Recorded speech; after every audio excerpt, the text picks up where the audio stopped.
2024 साली झालेल्या लोकसभेच्या इलेक्शनच्या वेळेस तटकरे साहेब इलेक्शनला उभे होते.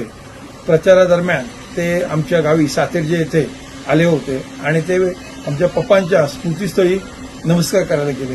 ही बाब मला समजली म्हणून मी स्वतः सातेरजे येथे जाण्यास निघालो. त्यावेळेस नेमकं ते पहिलेच गेले होते आणि ते परत फिरत होते. चोंडी पुलाच्या पुढे गेल्यावरती एक सातेरजे गावात जाणारा लहान पूल आहे, तिथे त्यांची गाडी समोरून आली. आम्ही दोघं समोरासमोर आल्यानंतर ते थांबले, मी थांबलो. मी उतरून गेलो, आम्ही दोघं एकमेकांशी बोललो. ते खाली उतरून अशी बोलत होते आणि नंतर गाडीत बसत असताना नेमका मी दरवाजा लावला आणि त्यांच्या हाताला दुखापत झाली होती. ती जी दुखापत झाली होती त्यानंतर मी स्वतः त्यांना घेऊन दवाखान्यात गेलो होतो. त्या ठिकाणी त्यांच्या त्या जखमेवरती उपचार देखील करण्यात आले होते. याचा स्वतः साक्षीदार मी आहे. आपण जर पाहिलं तर त्यावेळेस मी तटकरे साहेबांचं काम करत नव्हतो, तर मी गीते साहेबांचं काम करत होतो, हे मी निक्षून सांगेन.